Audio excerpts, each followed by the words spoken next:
See, we good. Good to go. Says we are live. That's it. That's it. All right. Here we go. I'm going to get started here. On the show today, I'm welcoming Mr. John Wright to the show. I met John when he gave me a guided tour at the Pine Bush UFO and Paranormal Museum in Pine Bush, New York, in Orange County. He was such an informative guide about everything within the museum. And then I found out that not only is he a paranormal investigator, UFOologist, a member of MUFON, he's also a history school teacher, right? Yeah. This guy does it all. And I knew he'd be a great person to interview for the podcast. So, And I build my own furniture. and he's a Renaissance man, this guy. That's excellent, man. So you said you're a history teacher. How long have you been doing that? What grades have you taught? So I've been teaching for 26 years. I don't know if I'm allowed to say the high school or what. I teach You don't over have at. to. Okay. You don't So have to. Orange County, New York High School. I've been at that school for 26 years. I teach ninth grade history, and I also have a elective course that I created just a few years ago, which is it's called. It's basically just focuses on warfare. Mhm. And what I do is I take a look at things like ancient cave paintings, that sort of stuff, and I try to find evidence within them that identifies when early man went from just hunting animals to all of a sudden hunting people. And then from there, talk about some different things as far as advance of weapons, how weapons change the tactics. We talk about all the different great conquerors and things along that line. So, but I do either ancient history up through medieval history and then the warfare class. Oh, that's awesome. That's awesome. That's real cool. So do you feel that being a teacher has helped you in the paranormal stuff that you look into, or do you think it's hindered? How has it hindered you? Also, I, like, I'll be honest. It's like people always say, like, what kind of drew you to something? Um, I got interested in the paranormal, not necessarily because of TV shows or things like that. I've heard a lot of people talk about, oh, I used to watch In Search of, and I'm a little bit younger right? than that. You know what I mean? I missed that by a couple of years, and then kid growing up in the sticks, we only had like 4 or 5 channels, so we didn't have many options available to us. But I've had several different personal experiences that kind of pushed me down this road. Um, One of them dealt with my grandmother's passing, or my great grandmother's passing. She was about 89 years old, and we used to go down to Rockland County all the time, every weekend, to see her at the nursing home. And we would go in there and spend time with her, spend the whole entire day. Um, I think it was about 9 or 10 years old when she passed away. Um, we were really close. I, believe it or not, wound up staying home. I went to school. I didn't go to the funeral that day down in Rockland County. When I came home, I basically got off the bus, came into the house, um, made a peanut butter and jelly sandwich. I was walking into the living room and I was getting ready to watch afternoon cartoons. And as I'm doing so, I hear somebody saying my name. And the voice that I heard was my great grandmother's voice. So I jump up real quick. I start looking around the house. I'm like, am I going nuts? Did I just freaking hear something? I'm like, there's no way. Right. So I thought maybe, oh, you know what? Maybe mom and dad just pulled in and they're yelling down from the car to the house to see if I'm home, that kind of thing. So I'm looking out the window, no car, no nothing. Nobody's out there. At this point, I start getting a little spooked. And just a couple seconds later, I hear my name called again, a second time. It clear as day. Hmm. At that point, I was so spooked. I went outside and I got our dog. I brought her into the house. She was part German Shepherd, part wolf. Wow. So she's a big. She was a really tough dog. So I wound up bringing her in the house, and she stayed in the house with me until my parents got home. So that was definitely one of the things that pushed me in this direction. Um, then when you go looking for information, because again, late 70s, early 80s, there is no internet there. You know what I mean? So my my biggest pull for information was like the school library, which was really limited on that kind of stuff. Um, and then there was the book fairs. So the one book fair, I remember buying this one book. It was like a 14 style book. So it looked at all kinds of weird phenomena Hmm. that were unexplainable. And what I loved about it was it talked about Bigfoot. You know, I'm a Bigfoot fan. Right. Uh, it talked about all kinds of different cases, talked about the Loch Ness Monster. It talked about, I think it was the Martel case, the Martel UFO case. So those things really kind of drew me in. And beyond that, there's other things that have occurred. What was it? Oh, I know what it was. Sleep paralysis. Hmm. So I had I've had experience with that where I was dreaming, I was having a nightmare. I woke up from the nightmare in another nightmare. And it was really weird because when I woke up, I thought I was actually awake. And right next to me on the side of my bed was this cloaked figure, like kneeling down. Couldn't see the face or anything like that, but I could feel, you could hear the breathing and you could feel the breath on my face. Wow. And eventually I wound up snapping out of that and waking up for real. So all those things, like when you're a kid, really freak you out. And Right. it's really hard to find explanations for it. So that's what really kind of put me down this road. And then since then, it kind of, I'm going to say, took sort of like a back seat. Once I hit my teens, I was doing sports, all that stuff. Um, Once I got into college, became a teacher, my wife and I got married. We had kids, and things were just like crazy from that point on. And it wasn't until what was it? Just after COVID. Let's see, we shut down 2020, so 2021. So in 2021, I actually stopped coaching. I'd coached for 29 years. Wow. Um, and that gave me some time off. And my wife knows me. When I'm bored, I cause trouble. so, so she's like, if you're going to be home, then you're gonna definitely have to do something that's going to keep you occupied and take up some time.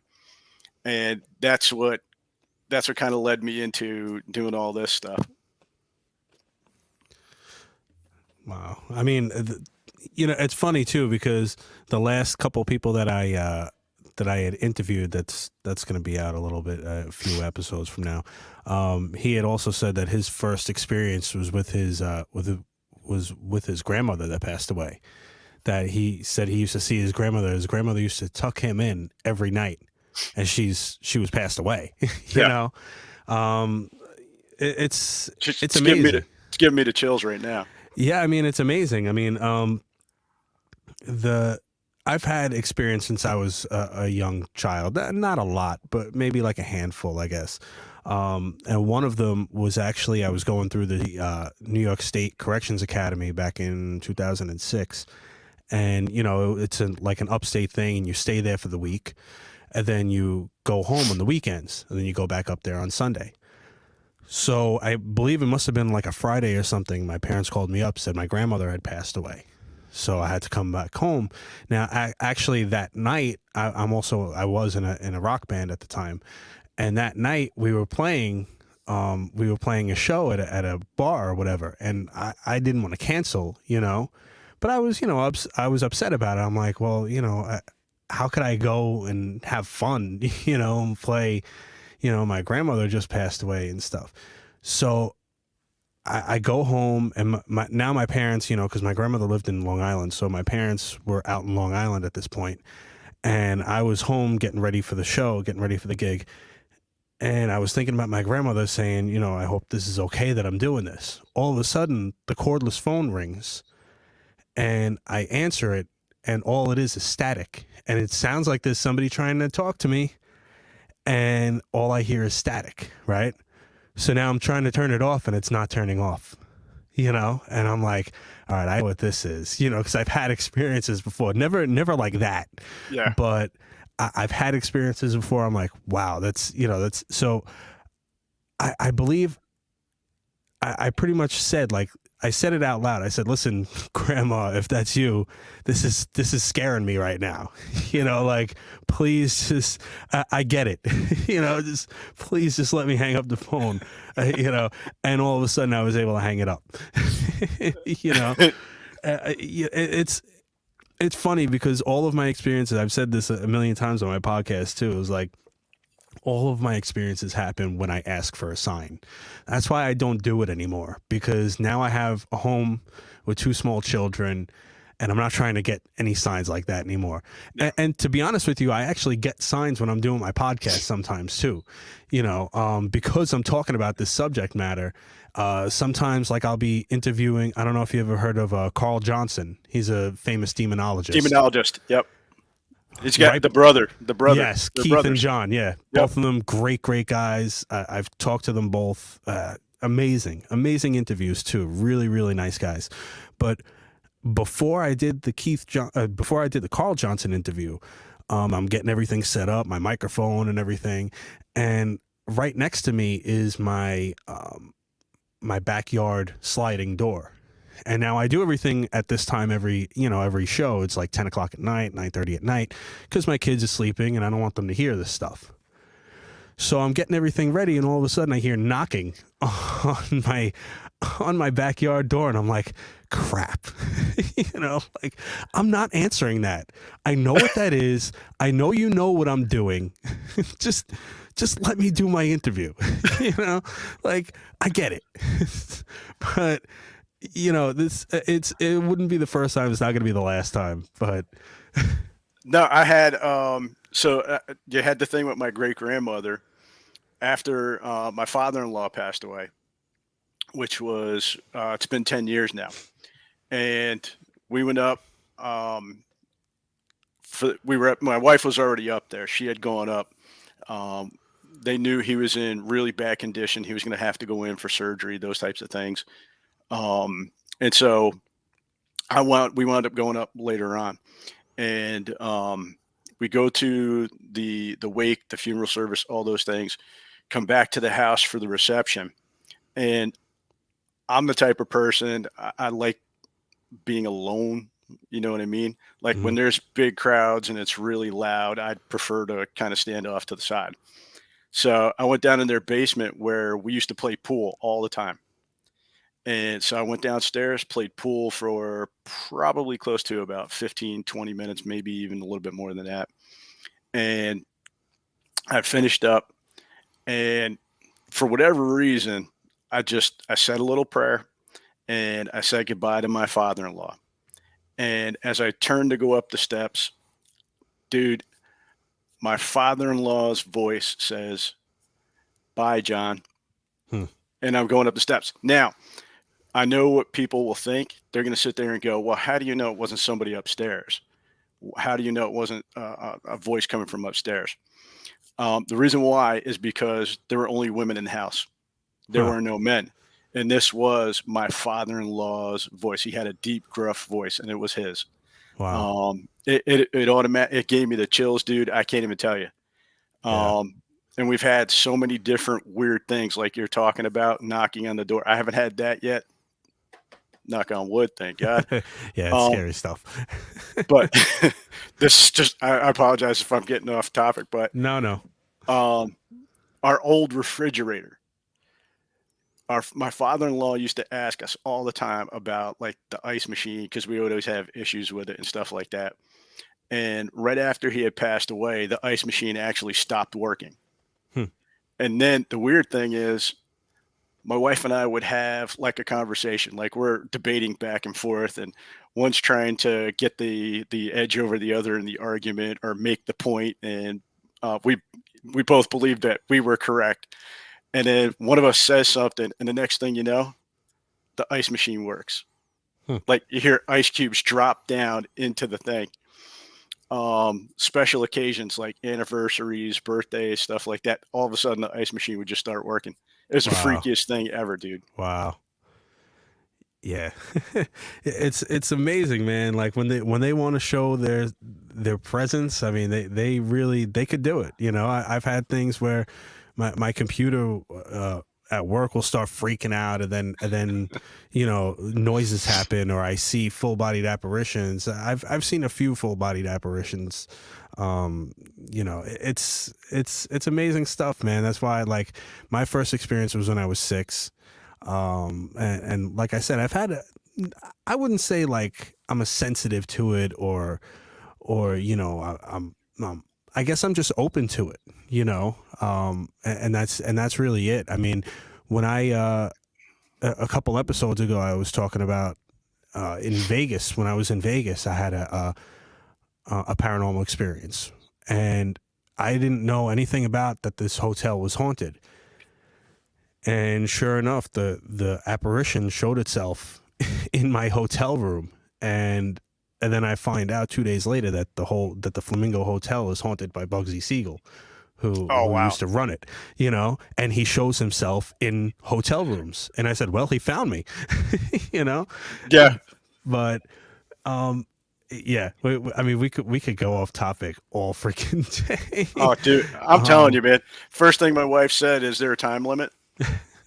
Yeah, well, I mean, our tour lasted like 3 hours that day, so There's uh, nobody coming in afterward. Make sure you say that. Nobody coming in afterward. no, that was awesome though. I mean, but actually, talk. I have a teacher friend of mine, a guy that I work with. He's bringing his family in. I'm doing tours tomorrow, so Nice. he's actually bringing his family in tomorrow. I mean, talking about the place, right? I met you there. It was the Pine Bush UFO and Paranormal Museum, right? How did you get involved with them?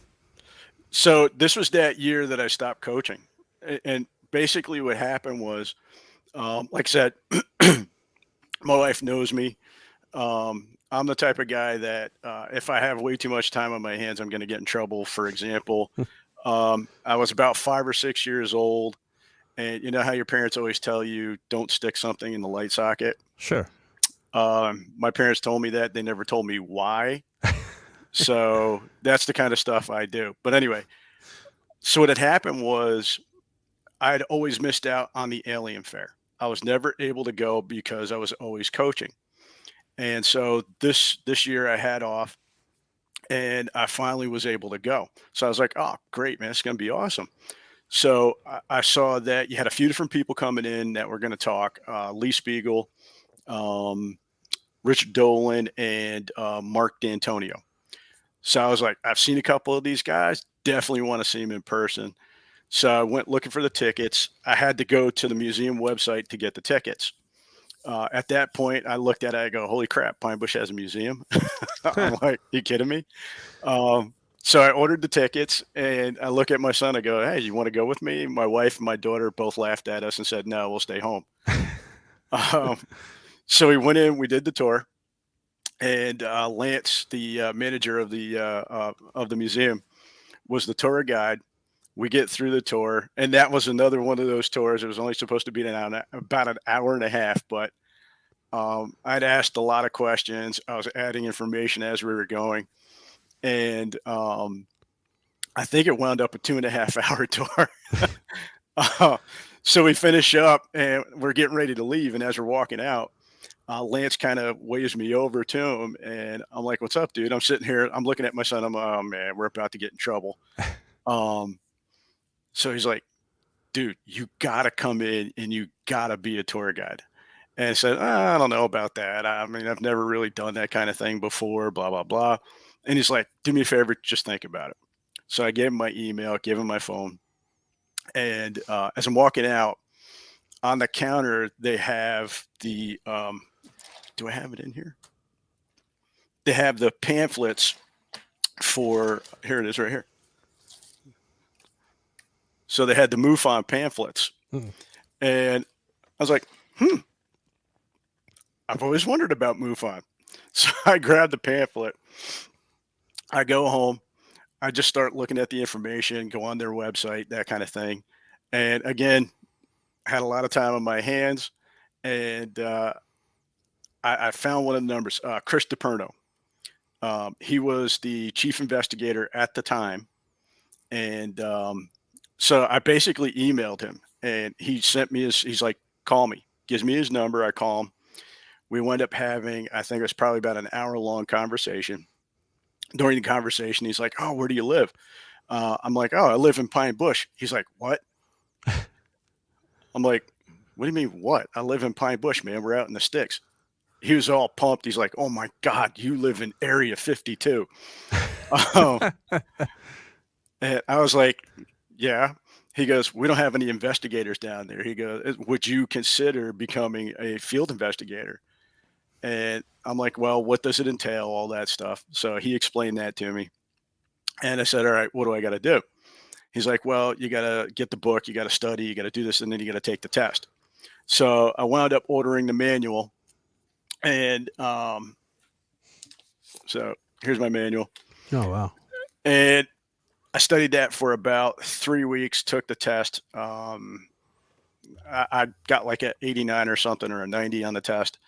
Um, Next thing I knew, I was entered into online courses with Doug Wilson, who kind of went through how to work the basically the reporting system, um, how we should go about conducting interviews, that sort of stuff.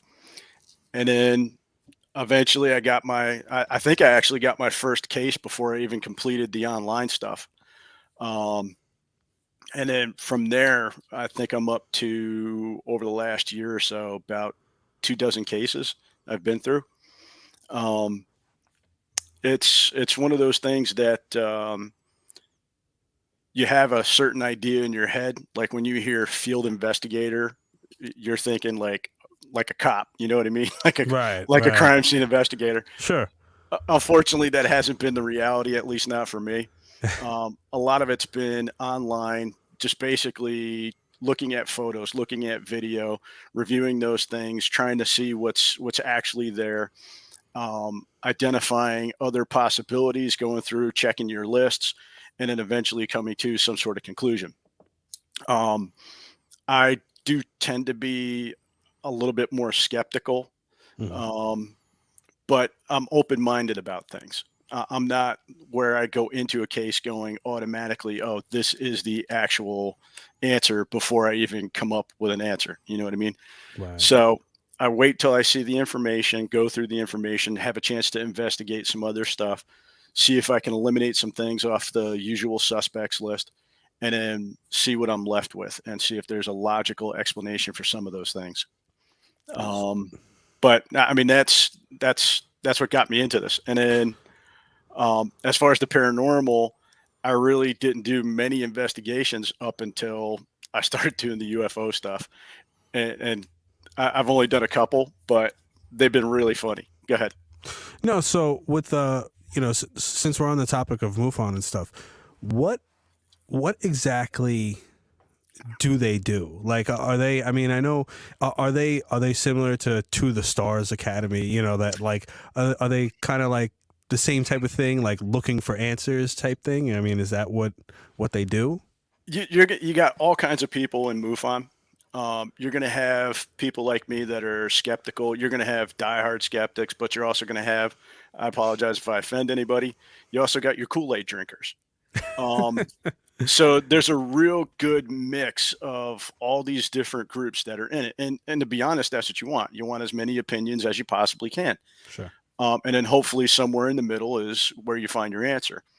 Um, the main mission is to try and figure out what the phenomenon is. It's kind of like I always talk about religion. People will complain about religions and how horrible they are. It's not the religion, it's the people that practice it. Those are the people that take that idea and they corrupt it. Um, so when it comes to whether you're talking about NICAP, whether you're talking about MUFON, whether you're talking about any of these other organizations, um, some of them start in a really good place. They're able to keep their, I'll say, keep their affairs in order, And in this case, they're legitimately, in my mind, they're legitimately trying to find an answer. Whether or not we have enough evidence to come to a really good conclusion is a totally different story. Right. I mean, how many so you get the reports, right? So people send you the reports and you kind of look through the evidence and like look through their claims and stuff like that. Yes. um how many would you say are credible or substantiated? Like how many would you say are like, wow, out of how many would Um, you say? Ballpark, I don't. I mean, if I was going to give you percentages, I think 90% of the cases that we get are people who legitimately believe they see something. Right. There's a very, very small percentage that are like hoaxes and stuff like that. The hoaxes, you might get some people who are just trying to get a laugh out of you. You know what I mean? Right. Some of them are legitimately trying to pull one over on you. Um, those are the ones that really kind of make you scratch your head because I think we're all in it to try and figure out what this thing is. And the problem is when you start throwing hoaxes into the mix, you got to spend so much time kind of weeding those things out. And that's Yeah. time that you could spend doing something else. Right. Out of the claims that you get, what's the most common shape of aircraft that people? Is it the triangle? Is it the saucer shaped? Like what? Yeah. So there's a combination of them. Actually, we get a report every month. Hold on one second here and let me pull it up on my phone. Um, we get a report, statistical reports every month. And then what it'll do is it'll actually break it down for us by country. And then it'll actually break it down within the United States. So which state actually has the most reports that month. And then it will also give us the shape of the object. So it'll tell us we received X number of reports. So this past month, it was a circle or a sphere was the most dominant shape that people had seen. Hmm, Just after that was a disc shape, and then after that was triangle or ovals or cigar shapes. hmm, hmm. Yeah. I mean, I say this all the time in the show, but I really feel like we're getting closer now. For the government to finally say like, hey, like throw their hands up and be like, all right, you know what, they exist. I really feel like we're getting closer to that because you see the government's starting all these different, they just put a 16 scientist team together to investigate things. They're not going to do that and throw some money into something if they didn't think that there's something going on, or if they didn't know that there's something going on. And they keep sidestepping it by saying, well, we're not saying it's aliens, but we're saying it's something that we don't know and it could be a threat to national security. Which is a possibility. I mean, that's obviously, if it's something that you don't know and there's things in our airspace that we don't know what they are, but do you think that we're getting closer to these answers actually coming out? That's a tough question. Yeah. It all depends on who you talk to. Like UFO Twitter, everybody thinks it's going to happen tomorrow. Um, I'll be real honest. I don't think you're going to get an answer anytime soon. I really don't. Um, if you are the U.S. government and you have all these people that want to talk about UFOs, and your main concern is national security, why not take advantage of all this free press that's going to basically obscure or cover up whatever it is that's out there?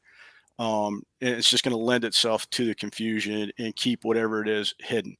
I think the government is legitimately looking at possible threats as far as foreign technology, that kind of stuff. And I think they're willing to let the UFO stuff kind of come into play.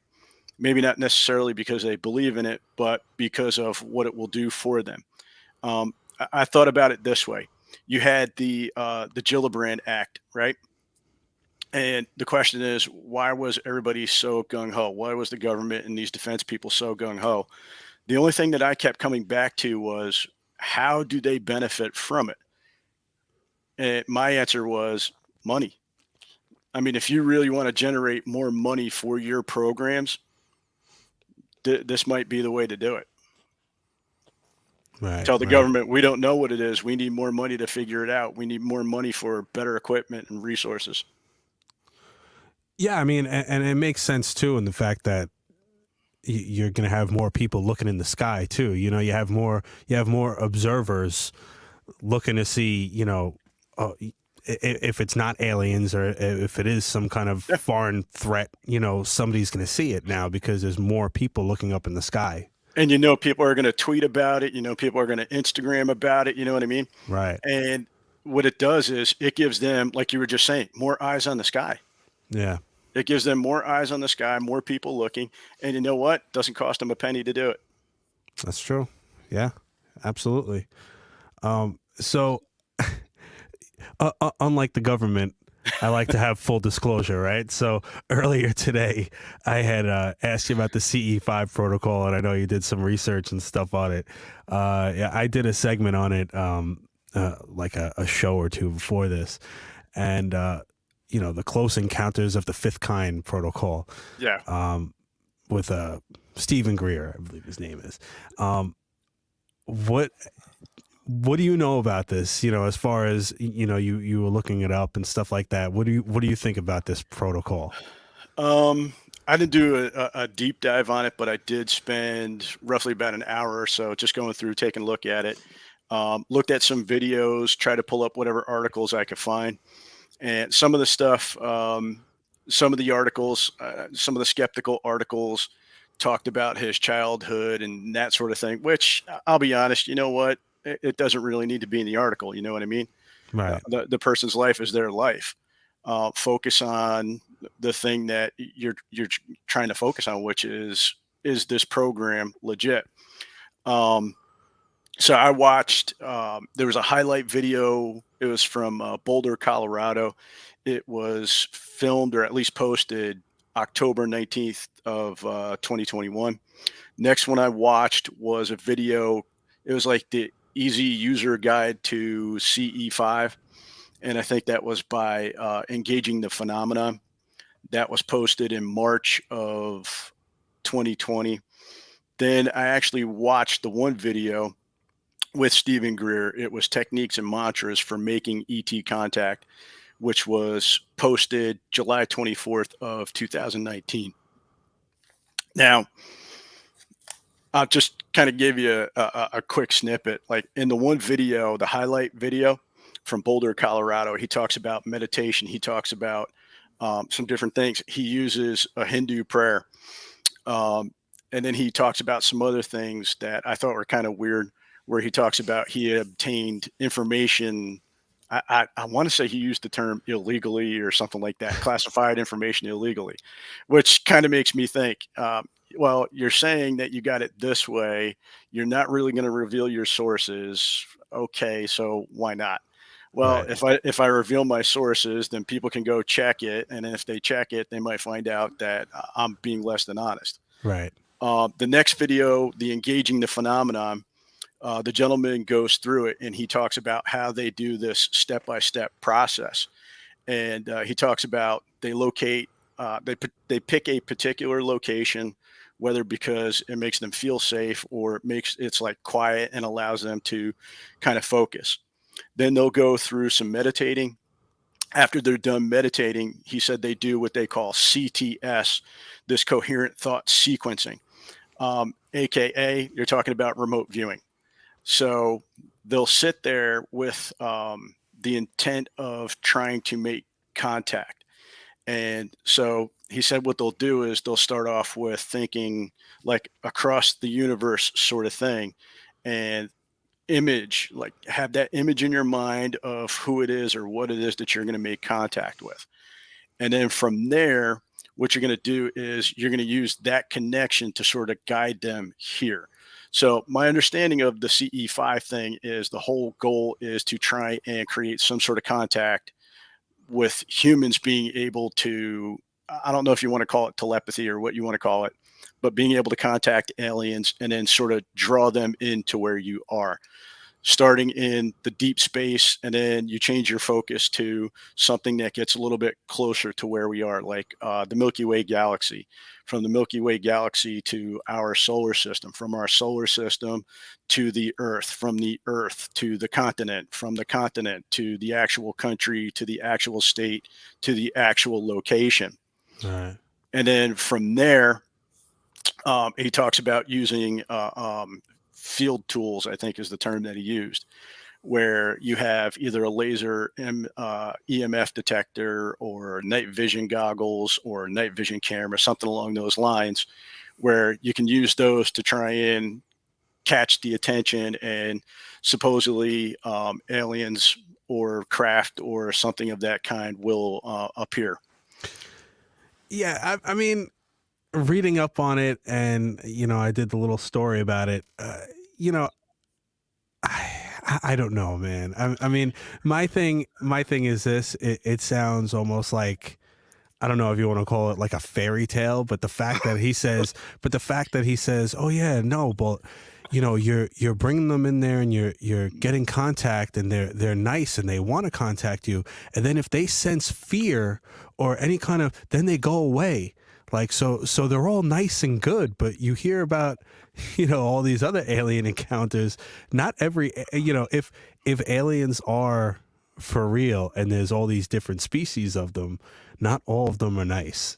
There's not, and so you don't know what you're bringing. You know what No. I'm saying? If it really is happening, what if you bring the assholes down here, like that want to harm somebody, Yeah. or harm you for like disrupting them, you don't know, so you're kind of like playing with fire, I think, in a way, if it's actually happening, if it's actually true. Right.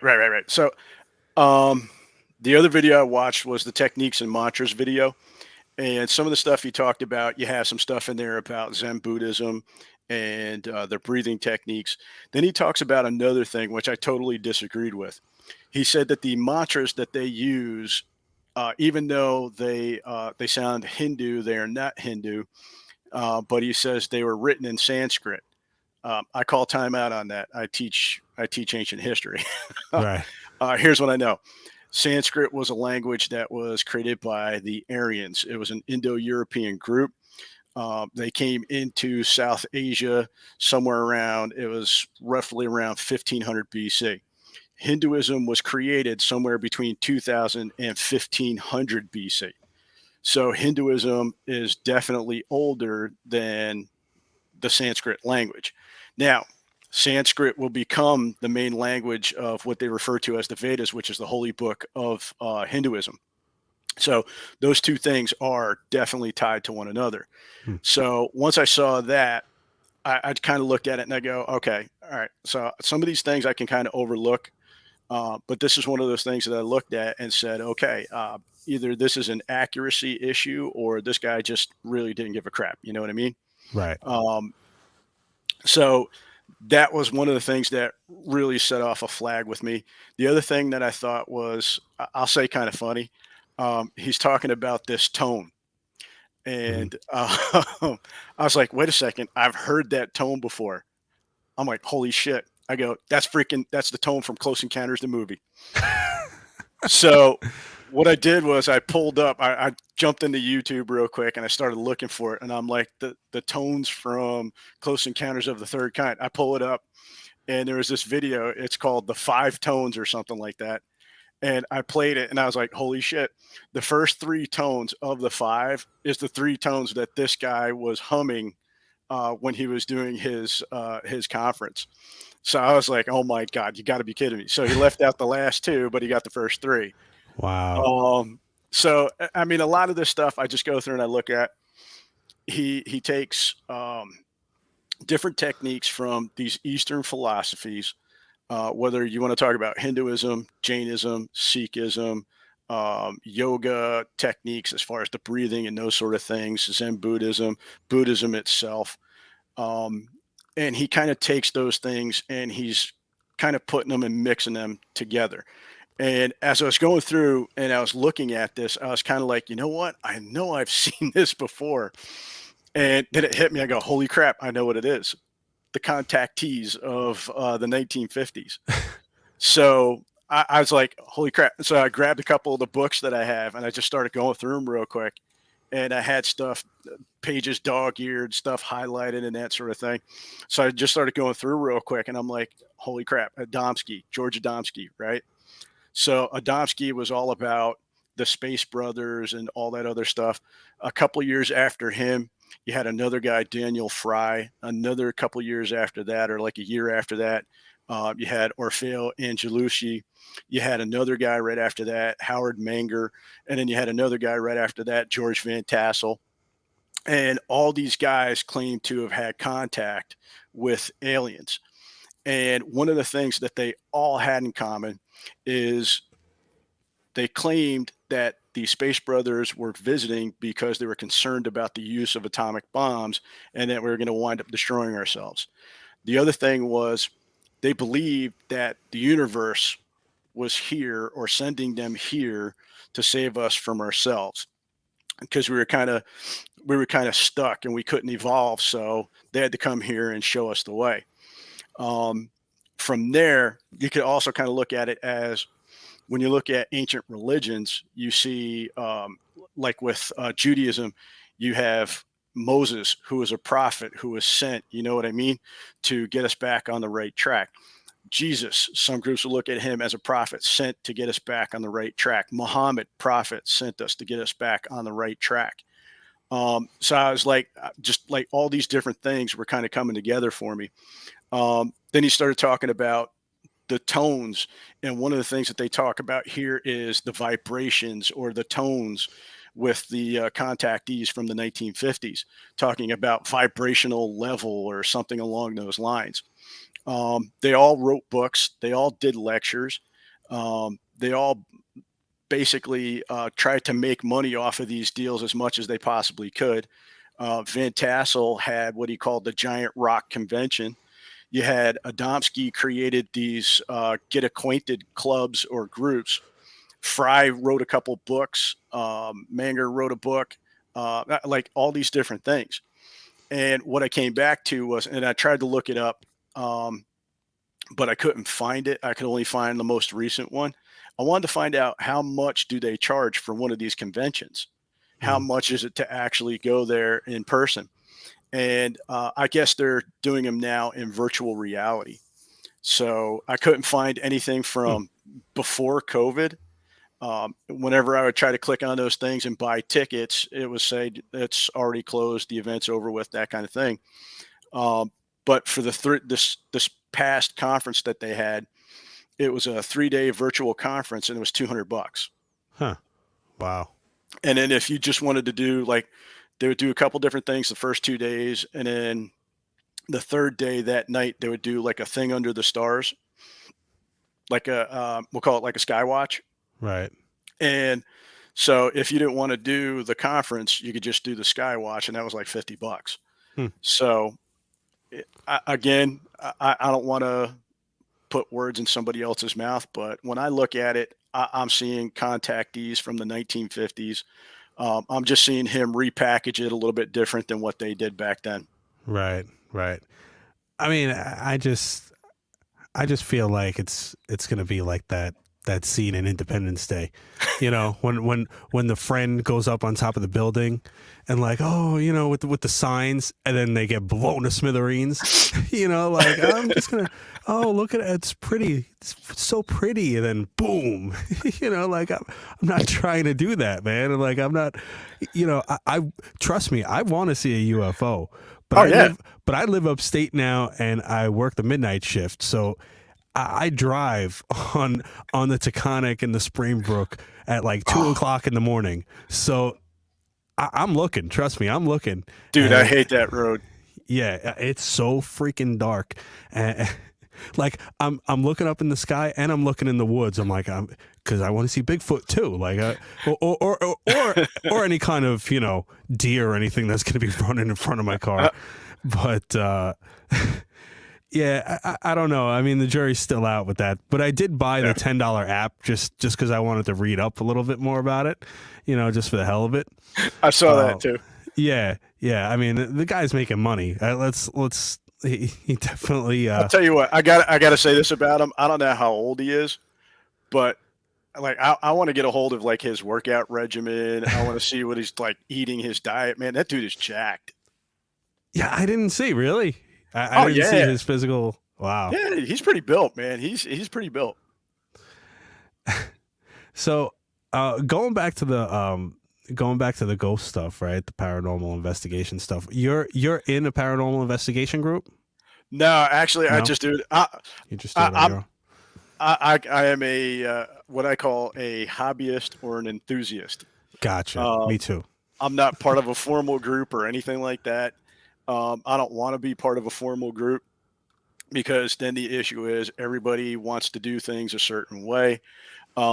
Me personally, I just like going in, and I'll be honest, if you go in by yourself, my thought process, you're probably going to get maybe a little bit more of a response than if you go in with the whole entire group. Right, right, sure. Yeah, absolutely. Absolutely. And you won't have the other people saying, "Oh, did you hear that?" Or it's just you and you're the one you're paying attention, it's just you focusing on the Yeah, task at hand basically, you and you know. want to be able to like I said, I don't want to just debunk other people's stuff. I try to debunk my stuff as much as possible. I'll give you a quick example. So I told you about the refrigerator. Right, right. Um, the cable box that we have in our room is so freaking weird, dude. It just starts doing things on its own. And like in the middle of the night, this thing will start glowing. Like the display on the front of the cable box will start glowing. And it wasn't until again after my father-in-law had passed away that some of this weird stuff started happening. And so the other night, um, like this thing just gets super, super bright. It was like full moon in our room. Hmm. And I wake up and I'm looking and I'm like, what the hell? So I start looking at the display and I start seeing these code messages pop up on the screen. And I'm like, oh my God, I've never seen that before. I'm like, is my cable box possessed or what? So I'm like taking pictures like an idiot with my cell phone and I'm doing a quick video. I think during one of the videos, you can actually hear my wife roll over and say to me, "What the hell are you doing?" She's like, "Go back to sleep."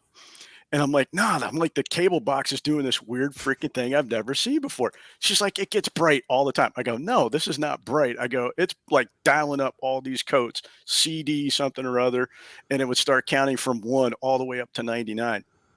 Then it went to like FG or something like that, and then it started again, and it went through the whole entire cycle, 1 through 99.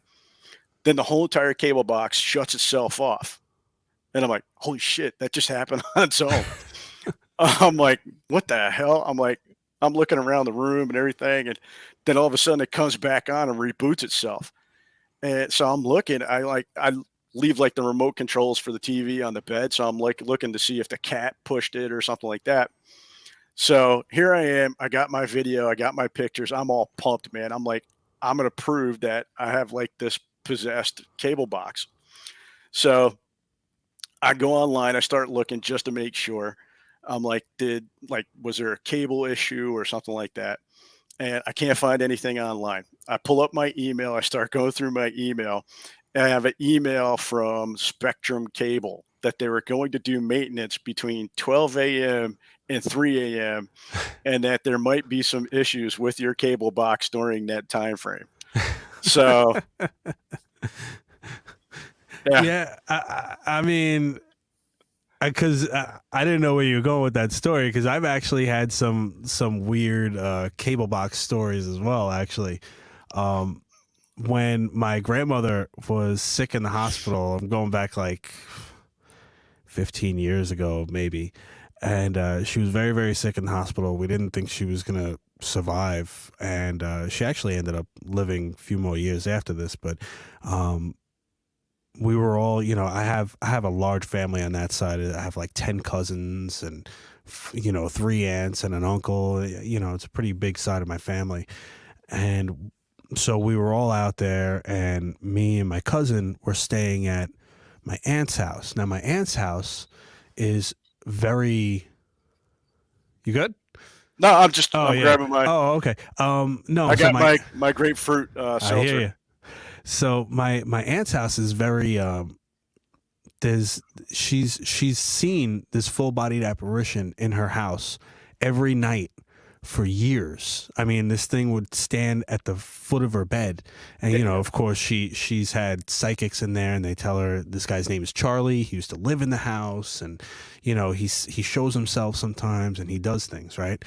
So of course, me being the idiot 23 or 24-year old that I was, you know, getting ready or whatever to go to the hospital to visit my grandmother.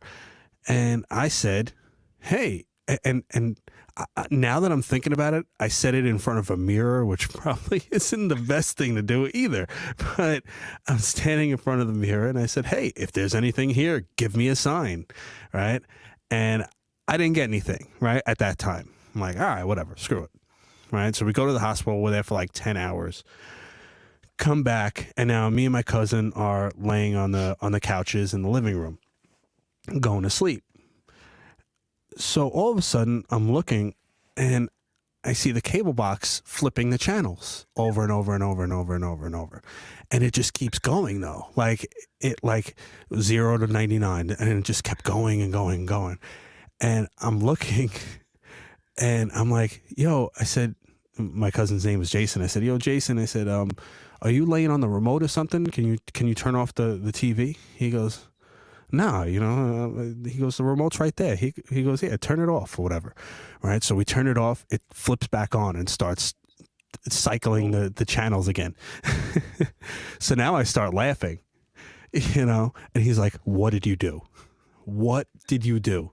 I said, I asked for a sign. He goes, "I swear to God, if I see anything, I'm going to beat your ass." You know, he's like, "I swear to God, why would you do that?" I said, "I don't know, man. I just, this place is supposedly haunted. So I wanted," and sure enough, he showed himself that way, you know, like Yeah. but I've actually had it where my mom had passed away about 12 years ago. And, I had actually had an experience where, I dreamt about her.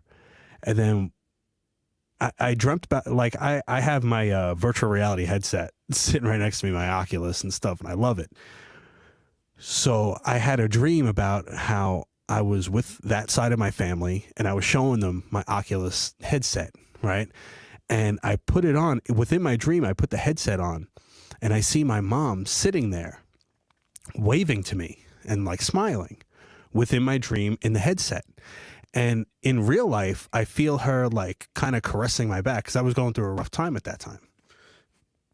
So I wake up from the dream to see the cable box was rebooting, right? I'm like, okay, the cable box is rebooting. I mean, it happens. It's like 2:00 in the morning. That's when they do their stuff, you know, late at night. So the cable box reboots, and I always kept it on Comedy Central, right? The thing that popped on, the next show that came on, was a South Park episode where Cartman is showing off his virtual reality headset. Oh, dude. I was like, well, there you go. That's my validation right there. You know, like, there you go. That's it. That's funny. I said, I guess that wasn't a dream. I guess I really did have that experience with my mom, you know, like but I mean, nowadays they don't happen quite as much because, like I said, I'm not really inviting it anymore, you know. And there's certain things that I talk about for a long time, like I'll talk about the paranormal stuff and UFOs and stuff, but then there's other things that, you know, I might say, hey, have you ever heard of the black-eyed children? You know, we'll talk about that for like 30 seconds, but I'm not going to talk about that for too long because those mother effers are supposed to come around when you think about them and talk about them. So I'm not trying to have them knocking on my door, Yeah. on my basement door, because those things would just freak me the hell out because they're not really children, as we've heard. Yeah. That's another weird one, man. That's really weird. Yeah. You know, but yeah, I mean, like I said, I've had I've had remotes flying across the room. You know, it's been pretty nuts, some of the things I've experienced. But I haven't had things thrown yet. I haven't had that yet. what we did have, and we've actually had it occur a few times. I actually have a journal in my room. Nice. So this started when my father-in-law passed away. I was diagnosed with what's called FAP. Hmm. It's a genetic condition which prevents me from suppressing tumor growth, and it's actually that causes my kidney issues. So what happened was, to prevent colon cancer, because there's a 100% chance I was going to have it, they actually wound up removing my large intestine. So right around that time, we started having some weird things, not just the freezer with the ice machine, not just the cable box, but we started seeing orbs in the house. And this one time, it was like, we live not too far from Stewart Airport.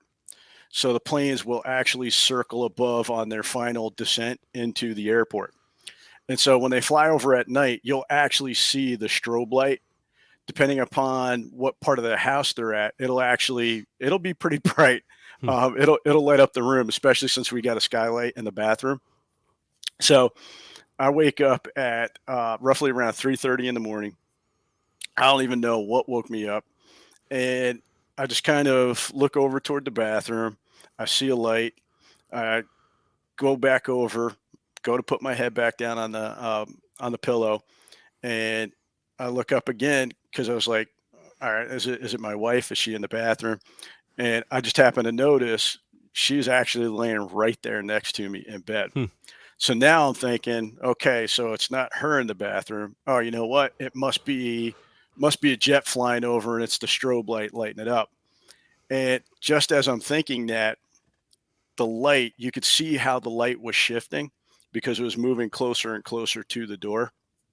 And then what happened was, it actually went around the door. So it came out of the bathroom, goes around the door like this. And now it's in our bedroom, hovering roughly about, we'll call it roughly about head height. Hmm. Sits there in our bedroom by our door, goes around that door, goes out into the hallway, and just goes boom and disappears. Wow. Now, since that time, and I don't know if you noticed my thing's flicking here. Yeah. Um, since that time, I've actually had other incidents where I have seen the orb. The other one, believe it or not, was actually last week, just before I started having the kidney issues. I had woken up and I saw this thing, and it went out in the hallway. I talked about this stuff with my wife, and she would sit there and say to me all the time, "Oh, you're full of crap. You're full of crap. You're full of crap." And she woke up, and we're sitting there the one night, and I'm like leaning on one arm, and I'm looking in the hallway, and she's like, "What are you doing?" I go, "I just saw another orb." She's like, "Go back to bed, damn it. She's like, You're losing it." And just as I'm going to lay back down, I see it blink again in the hallway. And my wife turns to me and goes, "Did you just see that?" I go, "See what?" She goes, "The orb." I go, "I knew it." So, and I've actually tried to debunk those because I'm like, well, it could be a car driving by, the light reflects off of this, that sort of thing. But the way that our stairwell is set up, the light really isn't going to come in from down there.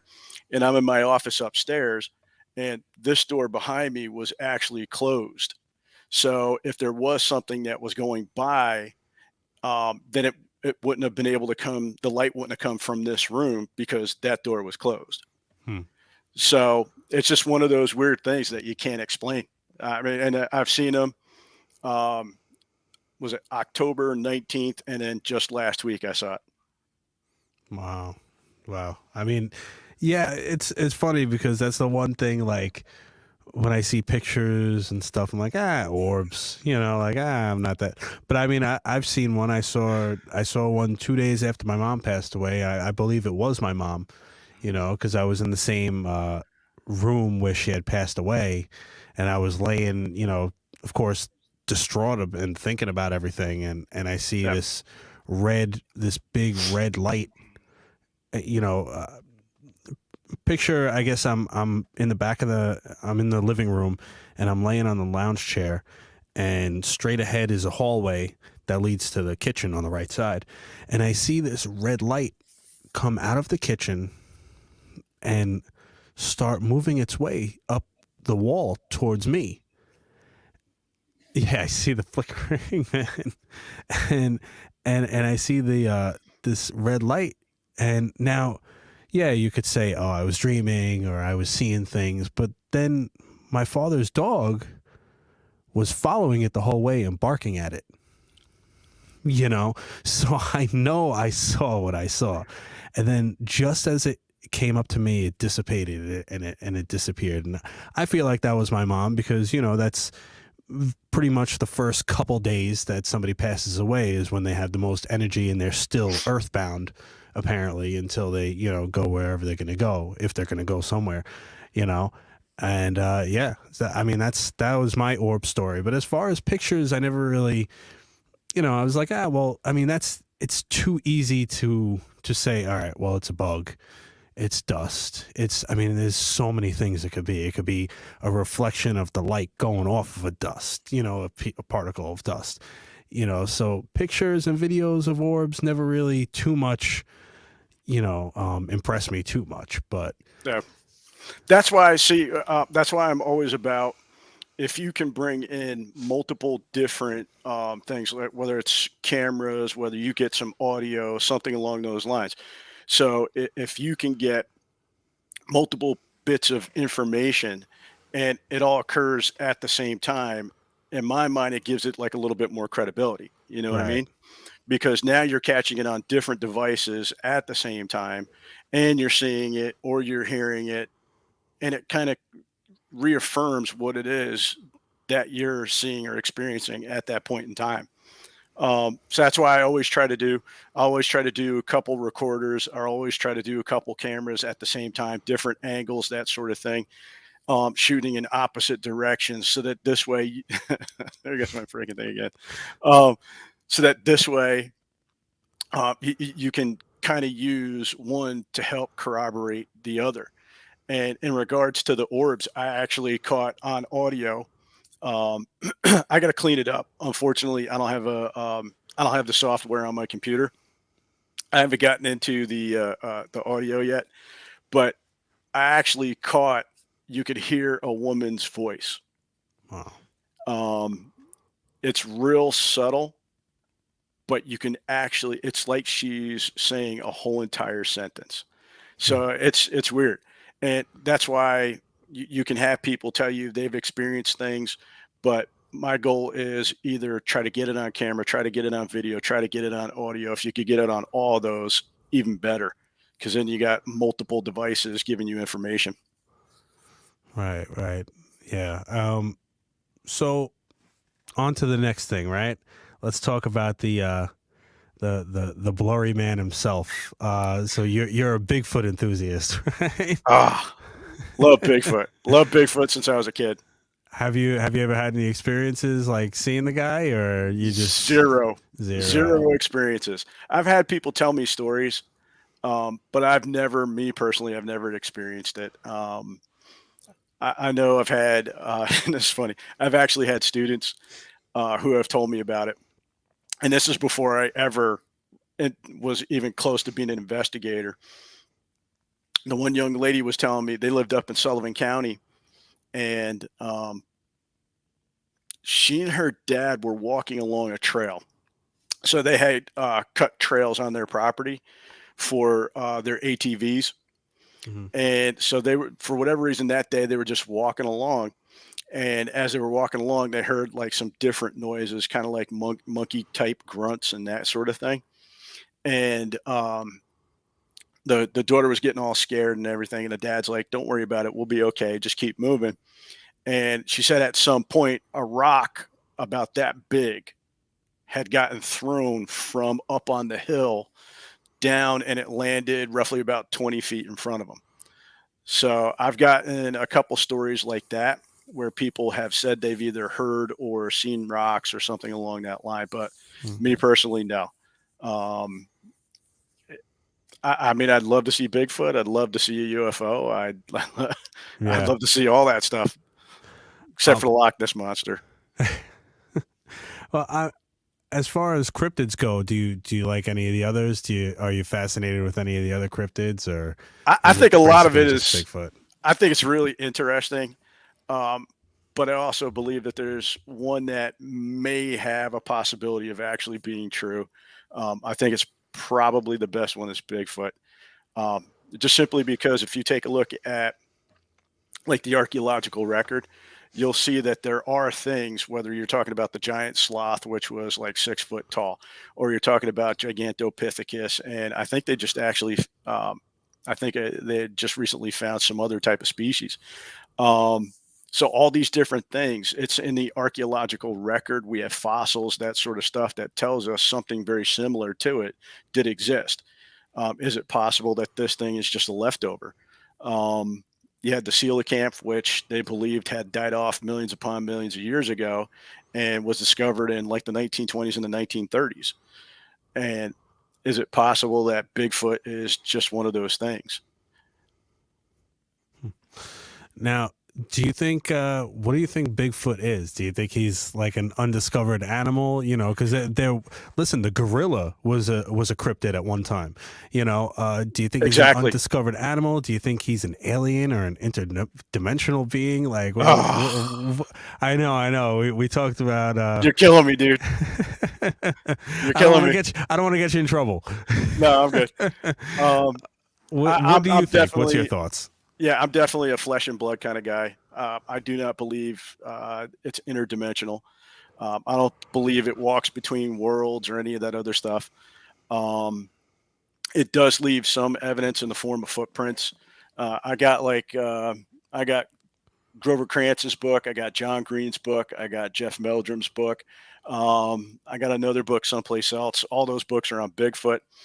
And one of the things that they tend to focus on is talking about the footprints. Possibly one of the best forms of evidence that we have is the footprints. Um, Admittedly, there are a ton of people that do fake the footprints, but it's when you find the footprints that aren't perfect, those are typically the ones that are believed to be legitimate. And then when you find dermal ridges in the footprint, that gives it a little bit more credibility. I think I think there's greater potential for Bigfoot to be real than there is for any of the other things to be real.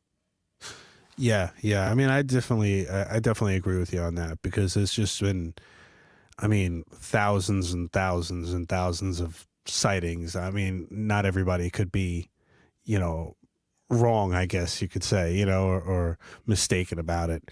Um, there's actually, I don't know if you've met him. I know he's around our neck of the woods, Al Santariga or Al No, never Santariga. met him. So he's a Bigfoot guy also. Actually, he just had a seminar the other day at the Putnam Library, Putnam Valley Library, and all about Bigfoot. And he's a cryptozoologist. He's witnessed Bigfoot, the Dogman, and a whole bunch of other cryptids. That's what he does. You know, I unfortunately I don't have the time to go investigate in the walking I'm around in telling the you, man. woods for hours and hours and hours, because I'm sure that's like a painstakingly thing too, like, oh, looking at branches for cut in certain ways, and it's a lot of research, pretty much. It's probably a lot of boring research at that, but you know yeah, I mean, like you said, I would love to see that stuff too. I definitely want to go on a on an investigation with those guys too, because I've never actually been, I've been a paranormal enthusiast, since I was a kid. Never really got into cryptids, and I never really learned too much about the UFO thing until I started my podcast about 2 years ago. I've always been interested in it, but I never really, went far into Yep. it. But yeah, I mean, I'd love to see if any of this stuff is legit, or any of it's, real. I mean, I definitely think that the guys that I interviewed are definitely, they're not bullshit artists. So I And definitely believe in what they're saying, and that's the thing is people experience something. The question is, what did they experience?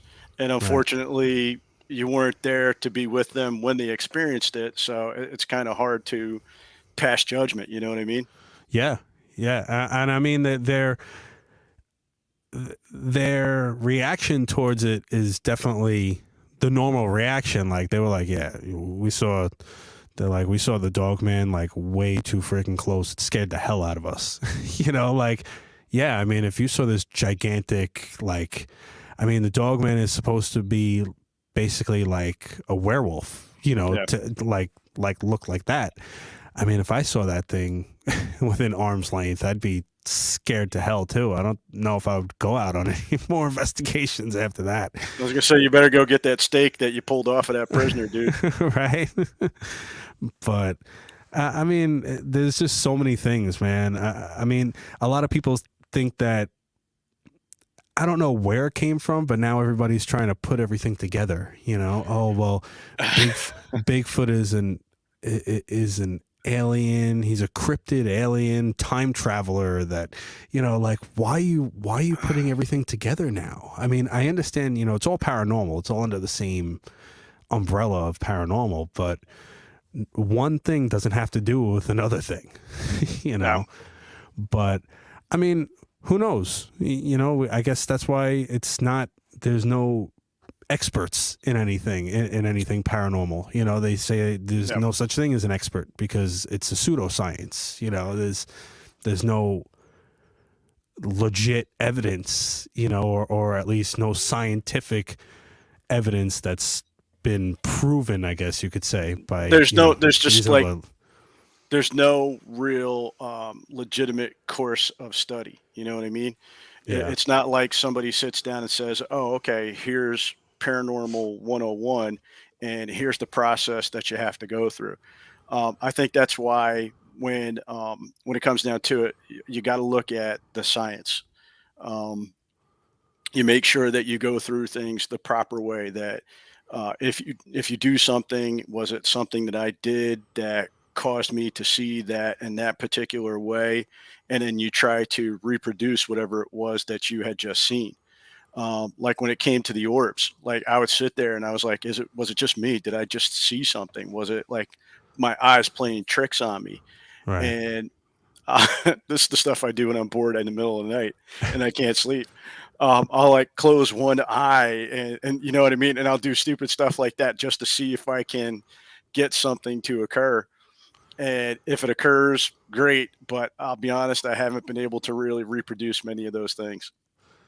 Right. Yeah. I mean, well, that's how an actual person would try and investigate an issue, not like the paranormal investigators on TV that just, oh my God, what was that? And they run away. Dude, Like, here's the come on, thing. bro. Like you're on TV, you're an investigator. Why, you know, that to me, that was always kind of silly because look, I'm a prison guard, right? So when I hear a disturbance, I run towards the issue, right? I'm not running away from it. I'm running towards where that crazy noise or that screaming is coming from. That's where I'm running to. You know, I'm not I'm right running there. away from it. I'm right there with you, dude. I'm right there with you. I'm not running away. I'm like, all right, this is your job. You say this is what you want to do. You want to prove it. Well, you're not going to prove it by your ass facing it. Go Right. at it, dude. Take it head on. Um, and that's I look at these things, and again, I'll watch some of those shows just because I want to get a good laugh, not Right. necessarily because they do things in the most scientific way. I think, like I said before, as long as you kind of use a scientific process method by which you do things, in the end, if you come up with something, you might be able to go through those steps, figure out whether it was something that you did, or if you get through the process and it's not repeated, you know what I mean? Then you know it wasn't you. Then that kind of kicks it into the other category where now you can say, okay, it wasn't something that occurred because of me. Maybe there's something legitimate to it. Right. Yeah, I mean that's why I've always gravitated more towards the the shows like Paranormal Caught on Tape, you know, like, cause that's just like a quick, like, you know, this is what happened in the video, you know, surveillance video or something like that. And it just shows like some crazy stuff happening. That's what I like. I like that stuff, you know, like show me shows like that and I'm happy, you know, like I'm not crazy about the ghost hunter stuff, or I don't even like the ancient aliens shows or anything like that, just because can't stand them. There's no conclusion to them. I hate it. You know, no, like, because the problem is if they make a conclusion, they will no longer have a show. If they no Right. longer have a show, then they no longer make money. They can't sell their books, blah, blah, blah. But they all end the same way. You know, they all end like, I guess we'll never really know. The you know, like they always end off with like some stupid question or some, like, I guess we'll really never know what's up there in the skies above and blah blah blah. Like, all right, come on, I just watched a 2-hour show to see if you freaking Came to a conclusion, you know, and you told me nothing. You know, so that's why I don't even watch those things. I'm telling you, dude, that's when it originally came out, I did watch those shows and I was like, oh man, this is pretty interesting, because I'm always open to alternatives. You know what I mean? One of the things I always tell my students is come into things with an open mind. So when you start talking about different cultures, there are things that we're going to talk about with those cultures that you're not familiar with, but just because you're not familiar with means you automatically blow it off. Right. Because there could be some value in that. And so I always look at these things. I watch those shows, that kind of thing, because I'm always looking for like alternative stuff. Like I got over here on my thing, I got the Egypt Code by Robert Belleville, where he talks about the pyramids and how they represented Orion's belt, that sort of stuff. I look at all those different things because I'm really interested in that kind of stuff. And when Ancient Aliens first came out, it was really interesting. It introduced me to guys like Graham Hancock and, you know what I mean, Nick Redfern, all these different people that had really interesting ideas. But now that they're into, I don't even know, it's like the 10th season or something like that. It's just, for me, it just seems like it's a rehash of what they did in that first couple of years. Right. Yeah, I mean, I think actually, I don't know if, I know you said you've heard a couple of the podcast episodes. I don't know if you should check out The Haunted Chicken Nugget, baby.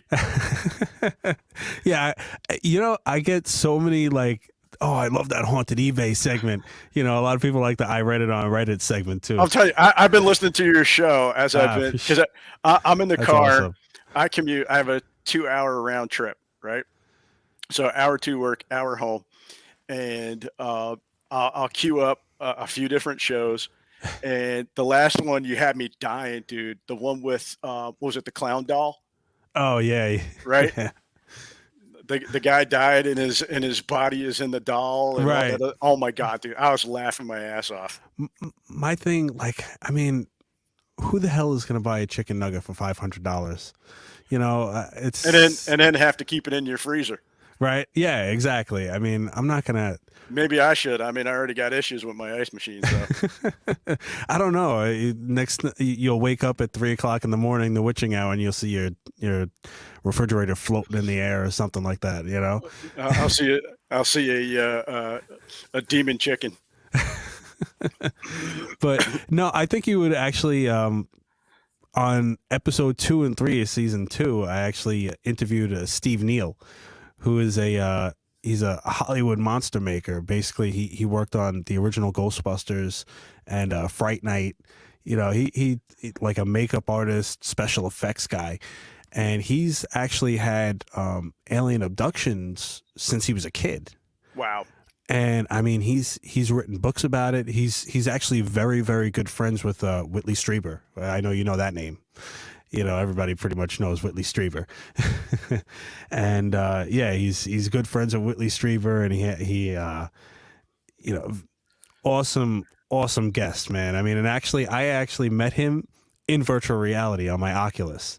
That's hilarious. Because one of the things that I do is I'll do a paranormal talk virtual reality show where you know, I have my own little space. And I invite people in there just to tell their experiences, you know, tell their paranormal experiences. I like to have like this safe place for people to tell their experiences instead of having to tell people and getting ridiculed about it, Right, so. right. And sometimes I'll get like 150 people in there, sometimes I'll get a lot of people coming in. That's pretty And cool. yeah, and they tell some pretty good stories. And this one guy kept coming in the first couple shows, and he had a lot of really good things to say, and he was very, very informative. And he's like, yeah, he goes, I don't know. He goes, look at my name. He goes, and Google me. I'm like, okay, so I Googled him, and I'm like, he's a Hollywood. I said, who the hell is this guy? And I looked him up, and I'm like, I gotta have you on my podcast. Like I have to have you on there. And I actually ended up making like a two-part thing with him, just because I didn't want to stop talking to this guy. Yeah. So interesting and so, so down to earth, and he was funny, and just everything. And I was like, wow. But yeah, I think you would probably enjoy those shows because he goes into a lot of things, and he's a very, very intelligent guy. The way he talks about it is that the aliens, or the visitors, as he calls them, like Whitley Strieber calls them, they're not here to harm us, basically. Like, they're just kind of, I guess, doing experiments, seeing what's up. I don't know how many experiments they got to do, though, because they've been doing this crap for a long time now. So I don't know how many experiments you could be doing on people. But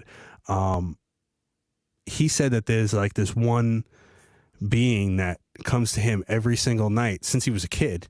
It's been the same one, and it comes across as like a mother figure, like almost like a female, like comforting him, telling him everything is okay, and that they're just here. It'll only take a couple minutes or whatever, and this and that. And yeah, he said that it's almost every night he gets like, and he's like, yeah, he goes, and don't tell me it's like night, sleep paralysis or anything. He goes, because I've had experiences where I saw one in my kitchen when I was getting something to eat, so, and yeah, I think you would definitely enjoy that. And then I had another guy named George that was the complete opposite, actually.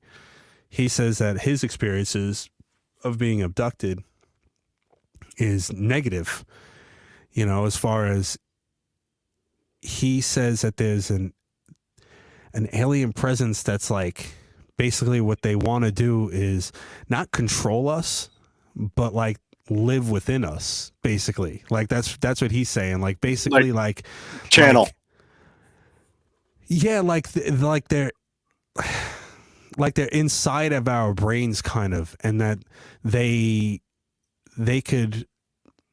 can't make us do stuff, but they could experience what we're experiencing. Okay. So basically, like if you're eating something good, they taste it, or if you're having some sexual relations, they feel that, like stuff like that. Like they live inside of you, but it's with evil intentions, like with bad intentions. It's the total flip side, which I thought that was pretty cool, actually, that I got two different sides of it. But I don't know how credible that kid is, but it made for a good show. Made for a good story. And listen, I'm not here to discount anybody. Right, and that's the thing. You don't want to crap on anybody. Right. It like I said, people have experiences. They have them for whatever reason. You and I may not have those experiences, so there's nothing really that we can do or say because we didn't experience it. So right. I mean, the way I see it, and the way I always say it on the virtual reality thing too, is that don't like crap on anybody's experiences, because if it's real to them, like the way I see it is, if it's real to that person, it's real to me. You know what I mean? Like, just because we don't believe it or it never happened to us doesn't mean it's not happening. Or if, if they're wholeheartedly telling you their experience, then they believe it. You know what I mean? So if they're believing it, then then I believe it. That's I try and keep that kind of positive mind because I work with con artists all day, and I like to think that there's some honest people out Yeah. there. But And I won't say that I believe in it, but what I do is I just look at it, like I said before, they've had an experience, and I'm going to respect what they say. right, I'm not going to discount it just offhand because I didn't experience that. Um, it's real to them, like you were saying. Just because it's real to them and it may not be real to me doesn't mean that I'm the expert on it. right, right. So, just kind of closing this out a little bit, man. So you do the paranormal investigations on your own. Correct. Do you? I guess as far as that, or with the MUFON thing, or even with the museum, do you have any kind of events or anything coming up? That you have going on. So at the museum, we just finished up the whole month of October. We did a whole haunted maze. We actually, it's hilarious, dude. It took us about a week or so to do it, but we basically disassembled the whole entire museum, Hmm. and then we did the haunted maze, rebuilt it, all kinds of different scenes within it, and I was supposed to go back in last week, but I was having the kidney issues, and then we were supposed to kind of get it back to normal and disassemble everything and get it out. We were making certain sets, and some of the walls that I was making, I actually had to cut some of them in half so that we could get them into the museum, and then we had to reassemble them once we got them back inside. But as of right now, we got the tours going on. I know I'll have to double check with Lance, and I can always get back to you. Mm-hmm. He usually has people that will come in, usually about once a month. He'll have somebody that'll come in and do a talk or something along those lines, or a Cool. book signing sort of thing. Me personally, I just like I'll talk to family, I'll talk to friends if they know of someone or some place that people have a thought of, excuse me, that it might be haunted, then I'll try to see if I can get into that place. Right now, I have my one cousin. She swears to God that her house is haunted, and that she has poltergeist activity, and she lives about roughly about a mile and a half down the road from me. Oh, So that's my goal, is to try and get in there. I don't know when I'm going to do it because um, teach full time. I got track right. season. Track season starts next week, so I'm going to be doing that from now until the end of the school year, basically.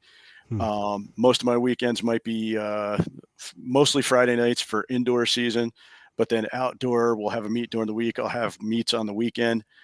So that'll eat up a lot of time. So it's going to be like maybe Christmas break or Thanksgiving break, or maybe like that President's weekend or something like that. I'm going to try and get in there and do that. Um, the one restaurant, I think I told you about that one. That one was really good. uh, Yeah, you showed me some of the evidence of that. That was insane. that was definitely very, very interesting. And I only spent 2 hours in that place, and I came away with video clips, audio clips, you name it.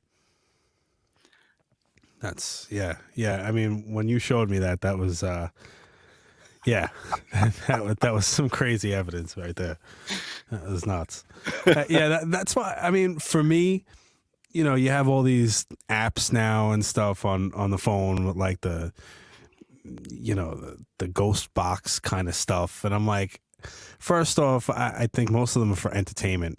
It'll tell you that You too. know, It tells you that on the app yeah, for entertainment purposes, and most of those will do the random loop of words, right, right, and it'll just loop it every so often. It'll spit out a word all on its own without really having to do anything or requiring anything.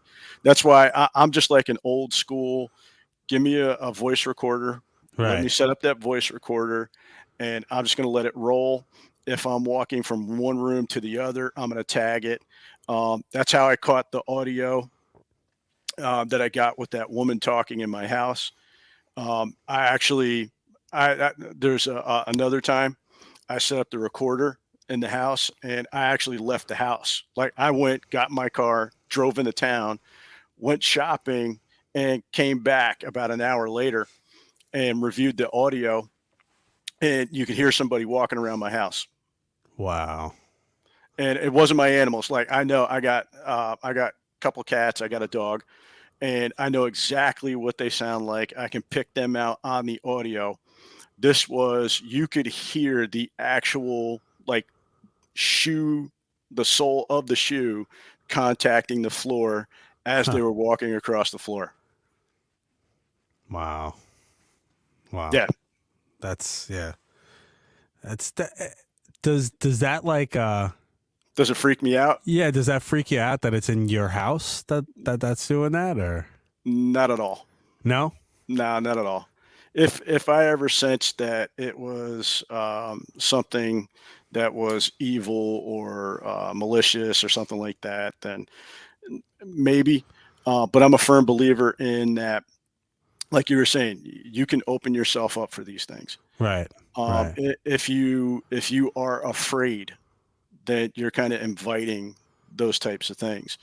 And I've always looked at it this way. I am my wife will tell you otherwise. She runs the house, but I always say I'm the king of the castle. And my job is to protect my family. Right. And my attitude is, this is my house, man. And I'm the one that controls what goes on here. Nobody else does. Right.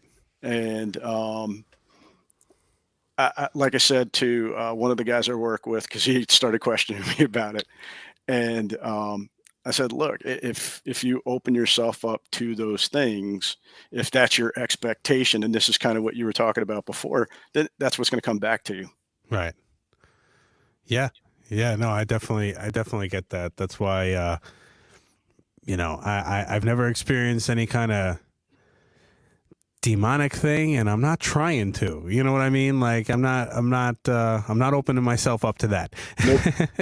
Nope. That's something I definitely can't, I can't handle that. No, you got to protect your family. Much, yeah, exactly. I was, I've told this story a bunch of times, but that's probably why I'm going to edit this part out because I've said it 1,000 times, but I've actually, I was trying to do audiobook narration at one point when I actually had some time. And I had auditioned for some audiobooks on this one website that does like Audible audiobooks. And one of them, I did like 6 books. And the only one that got back to me was an encyclopedia of demons. And I ended up not doing that one because it was like 3,500 demon names. No, I'm good. And you have to say 3,500 demon names and their origins, their other names, and everything like that. And I said, you know what? I actually was still going to do it because it was the only one that got back to me. But I could only get like halfway through the introduction because of all the crazy like Latin words and stuff like that. I'm like, I can't even pronounce this crap. Like it's going to take me like 3 years to get through this freaking book. So that's my story. That's why I didn't do it. but actually I had talked to Keith Johnson, the demonologist, about it. I listened to that episode. That was a really good one. Oh yeah. Awesome guy. And he was like, yeah, he goes, it's a good thing you didn't do that. I said, yeah, I wouldn't be able to handle one demon, let alone 3,500 of them in my house. No, dude. But yeah, man, it's a crazy thing. I mean, I love talking about this stuff. I only talk about it and I only do it now when I'm doing the podcast. Cause like I said, and like you said, don't want to invite this stuff, into here. Just basically for entertainment, but they do sometimes, like I said, not only did I hear the knocking on my door one time, but things fall in the back of in my room sometimes when I'm talking to somebody, like just out of nowhere, and I'll hear knocks and stuff like that. But to me, it's just somebody saying, hey, we know what you're doing. That's what happened at that restaurant. Stuff was getting knocked over. Yeah. And it was freaking people out. That's why they asked me to come in. Yeah, I mean, look, they have to make their presence known somehow, you know, and if that's the only way that they could do it, that's what they're going to do, you know. A lot of times they like to use, you know, electricity to get, I guess, gain the power to do it sometimes too. You know, You've seen I've it seen that. at the museum, Yeah. out in the paranormal room, man. If we're going to have electrical issues, that's the area where we're going to have it. I don't remember if it was on your tour. I think it may have been, actually, no, it was the tour before you guys. Ah. So when you came in, so there was the tour before you guys. Um, I had talked to him. I'd said that same exact thing before we went into the paranormal room. And I open the door. Everybody goes in. We sit down. I go to push the button to start the video, and everything just crapped out. Like the whole entire thing shut down on me. Hmm. Like it started to play on the TV screen, and you saw like the logo come up. The music started to play, and then all of a sudden it just went. I had to unplug everything, plug everything back in. The content looper, I was plugging SD cards back in and all that stuff, shut everything off, shut it, put everything back on. Did that for 10 minutes and couldn't get the thing to work. I text Lance right away. I'm like, dude, you got to get out of here. So he came running out real quick. He's like, did you do this? I'm like, yes, I did that. Did you do? Yes, I did that too. So finally, I think it was about 15 minutes later, we actually got everything operating. And the woman looks at me and she goes, that was really good. And I'm like, what do you mean? She goes, she's like, you had me believing that it actually happened. And I look at her and I go, that's because it actually did. Wow. I was like, you think I'm that good? I could plan this stuff like that? I go, hell no. Wow. And you had said, actually, going back to that paranormal, I think on the one show that I talked about the museum, I called it the Paranormal Shack. Yeah. You had said that when I guess the guys that were bringing some of the stuff there, or the doll, one of the dolls that was coming there was some kind of story, right? Like he said that he saw something in the back of his. So the woman that originally had it, she worked with a paranormal group. I think it was Penn Paranormal, and Mary Jo Chudley is her name. And she had some of the different things that we have that are new to our museum came by way of her. And with this particular one, they had a driver bring it out to the museum. And what she had basically relayed to us was the fact that when she had the doll, she had some different things that happened. They believed that there were two attachments to it. That one might be potentially the spirit of a child, and the other one might be something that's a little bit darker. So when the doll was actually in the back seat, the person that was driving it out to the museum looked up in the mirror and saw a shadowy figure sitting next to the doll in the back seat. I'd have been like, all right, pull over, get out. You guys keep the car. I'm out. Yep. Yeah, exactly. Exactly. I mean, I like the stuff, but yeah, no, I'm not dealing with that. That's wow. That same doll, I don't remember if I told you this one, but we have those little motion balls, right? So I was in there setting up my camera because that's just the way I am. I'm always videotaping that stuff and filming it and everything, and doing audio. And I had we have the cat ball out there because supposedly the doll moves. And like I said, I'm all about, let me get it on video, dude. I want this on video so I can see it and I can show people. And I had the camera, I was getting it all set up, and I was setting down, I think it was my millimeter. I'm setting the millimeter down next to the doll. And before I even touch this thing, the ball starts going off. So the lights start blinking and everything because the ball had moved and I hadn't even touched it. So again, try to be scientific. So I'm retracing everything that I did to see if I can make this thing go off again. And it didn't go off. I was hitting the chair with my hand, banging on the chair to try and get that ball to go off, and it wouldn't go off. Wow.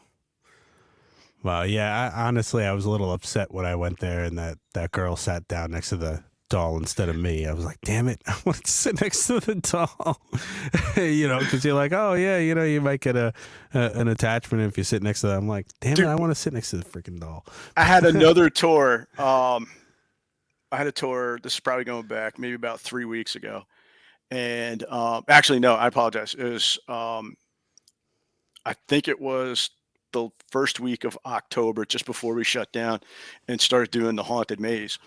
And I had a guy come in on the tour, packed group, and he sits down and he puts his arm around the doll.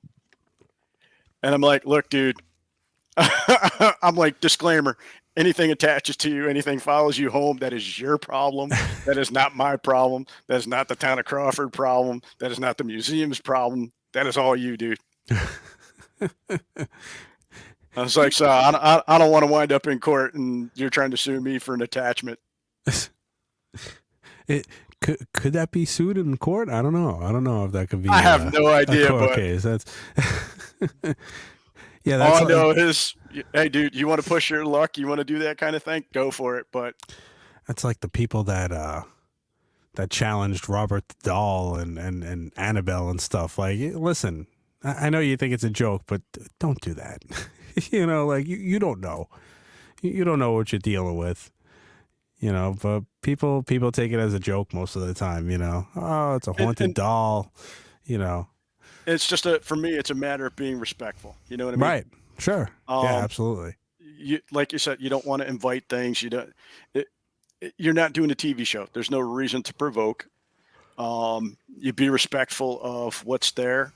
If you don't believe that there's something there, okay, fine. Then that's your responsibility. You know what I mean? You take on whatever comes with it. Or at the most, just be respectful of other people's property. You know, if anything, you know. I mean, if you had picked it up or something like that, then I would have been like, yo, dude.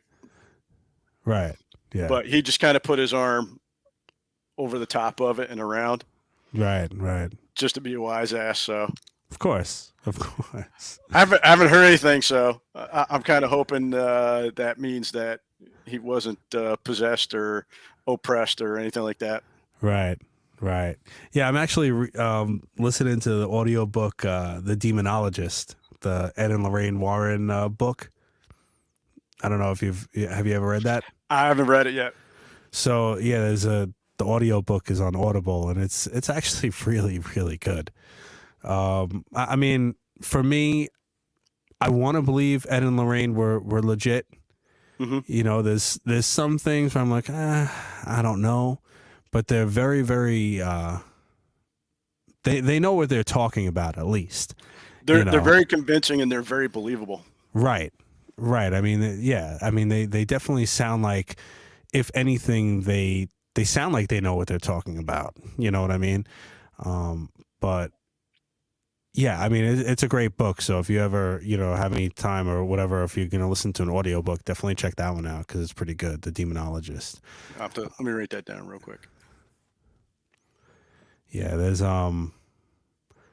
the one thing with them that I'm still a little bit skeptical with was the popular picture of the Amityville ghost, the little boy. Yeah.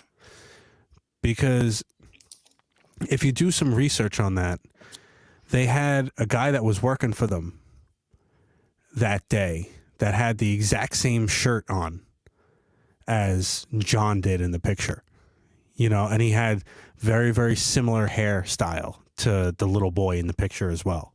You know, to where like, you're like, I don't know, you know, like if that guy was like kneeling down, it might look like a, you know what I'm saying? Like it looked, I mean, granted that picture really did look like the little boy, John.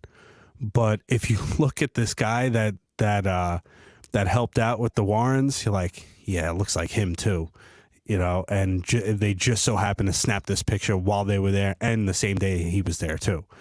So like stuff like that, I'm like, I don't know. Like I want to believe them because they're so well known and they've done all this stuff for the paranormal community, but I don't know. And that's why you look at with something like that, you look at their case history. You Right. know what I mean? Maybe you take that one thing and you pull it out and look at everything else and see how that stacks up. If the remainder of the stuff looks legit and can be explained as far as where they were in relationship to whatever it was that they had captured on video, audio, whatever, um, then it kind of tells you that most likely they were probably legit. You know, you also have to go with the same thing as the fact, like, for example, the show Ghost Hunters. In the beginning, the first 2 seasons, they were very good because most of the episodes they didn't Loved it. find anything. Loved it. They Loved it. found nothing in most of those, and they're like, yeah, this place isn't haunted. You know, like, it was a leak here, it was a leak there, it was this, it was that, and that's what I loved about that show. You know, And ultimately that shows you, and with that kind of thing right there, when they put that on TV, what they're basically doing is showing that they're being genuine about what it is that they're right, doing. Unfortunately, networks don't pay the bills with nothing happening. right, right, and I mean the thing is, like, that's, I'm not gonna speculate or say anything like that because they were former guests on my show and good guys and stuff, but Carl and Keith Johnson, who are the demonologists, they were on the first 2 seasons of Ghost Hunters. And it just so happens that when the show started going a little bit of a different direction, that's when they left. Right after they left. Yep. So it's, but I guess, like you said, you kind of, you take it with a grain of salt for some of that. I mean, it could have happened with Ed and Lorraine too. In the beginning, Yep. they were completely legit. And then maybe their names kind of got the better of them. You know what I mean? Like their status and stuff like that. Who Yep. knows? The pressure. But Yep. The pressure to keep up with it. right, exactly. But yeah, man. I mean, thank you so much for being on the show, man. I definitely appreciate it. Not a problem, man. Loved it. Yeah, definitely. If somebody had to reach you in any kind of capacity, either with the MUFON or if they had any kind of paranormal investigation that they'd like you to do or anything like that, how could they do that? So they could reach me, like you said. Yeah, I think you have my email address, right? Yeah, You could always post that if you wanted to. Okay. J Wright MUFON FI at yahoo.com. Okay. I'm on Twitter. This is how much I pay attention. I don't even know what the hell my Twitter tag handle, whatever it is. Right. I'm horrible when it comes to this stuff.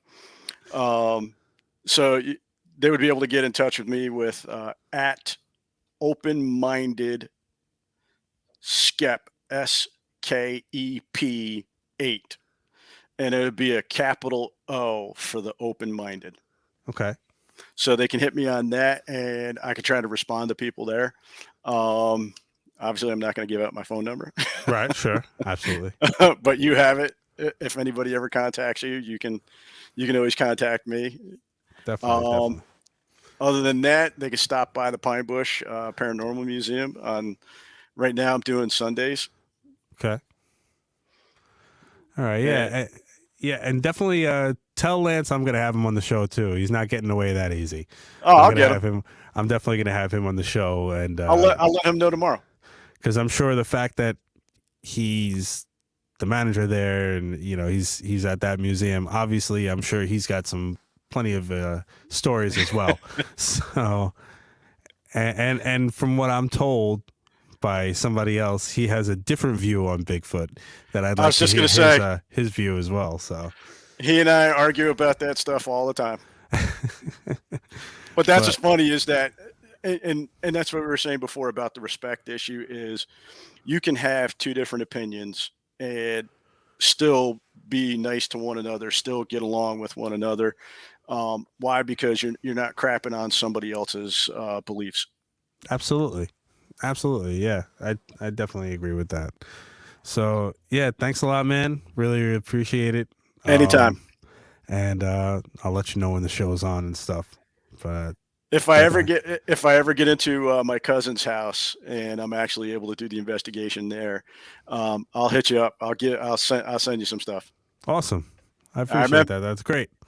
All right. Thanks a lot, man. Thanks a lot, man. Have a All good right, have night. a good night. You too. Bye All bye. right. Bye bye.